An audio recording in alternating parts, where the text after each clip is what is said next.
I don't feel it is. Let's just say he takes the amount of money he took last year. Maybe let's just say he takes $3 million less than he had last year. So you can add a player in the margins. I think 20. No. 14 was 2 years ago. Okay. Last year he got a bump up. He got, I think it was $23 million. So let's say he takes $20 million, which is under Joe Flacco. We're talking now in the Case Keenum area. It would be a massive discount for a player of his stature, even if it's about on par with a player of his ability at age 43. And the Patriots were not a good team against good teams last year.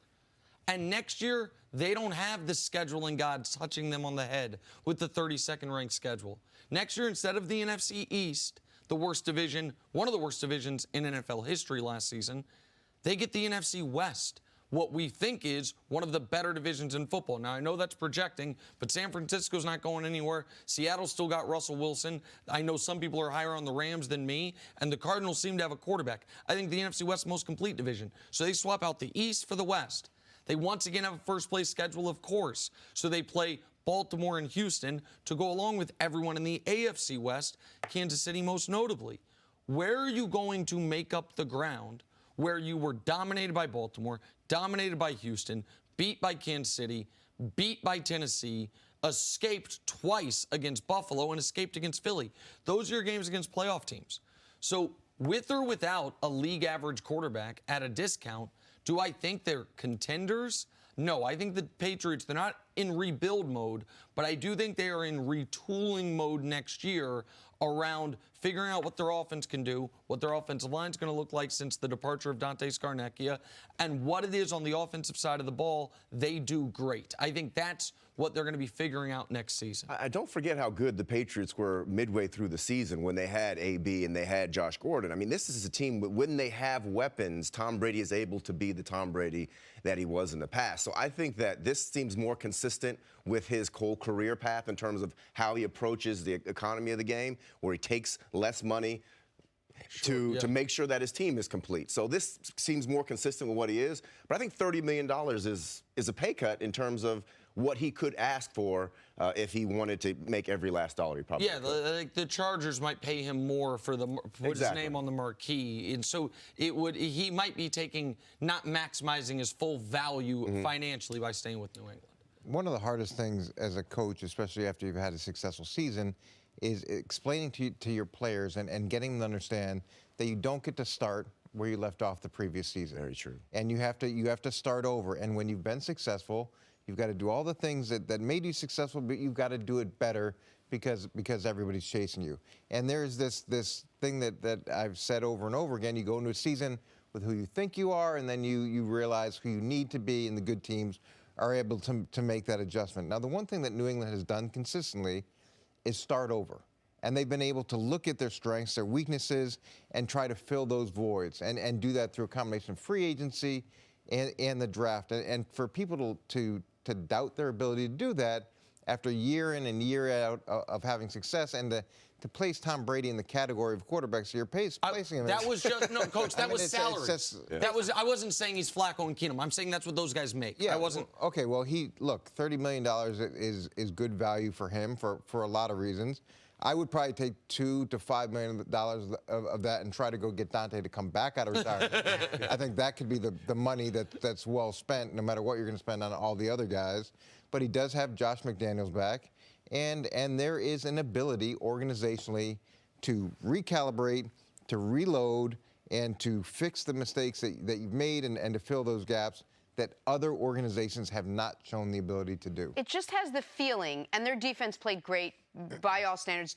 Forget who they played last year. Their defense was a top-ranked defense.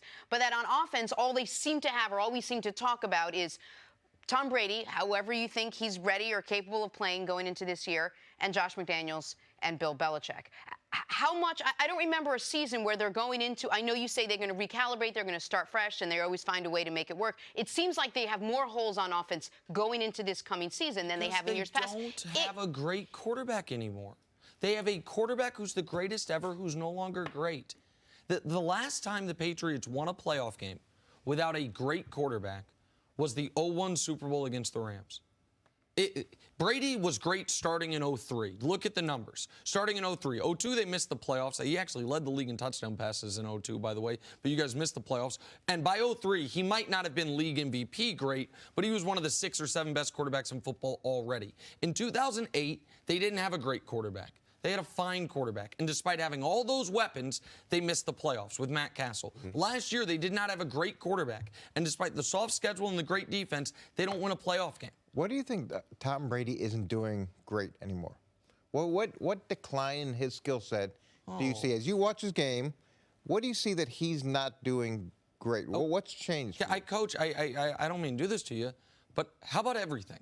How about let's just show it as best as we can what Tom Brady's last 4 years have looked like. Coach, you're in the market. You buying that stock? That's completion percentage, yards per game, yards per pass, and passer rating over the last 4 years. I was just listening to someone talk about stock and saying that you should buy it when people are most pessimistic. Right. Not when they're most optimistic, because that's where you have a chance to become really wealthy. Absolutely. And I tried that once with Blockbuster. I'm buying and then they delisted it. I mean, that's fine. But the answer is every single quarterback indicator, it's like this over the last 4 years. But now, it started at a very high place. But when you look at it, think about the amount of times he was pressured this year.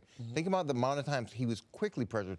Think about the inability for them to run the ball effectively, the injuries that they had, whether it was at left tackle, center, fullback, transitioning at tight end. There was a volume of things that changed dramatically, but yet they still went 12-4. They still won the division, and they still were a significant threat going into the playoffs. I mean, you act like this team is not, they didn't almost have the #1 seed.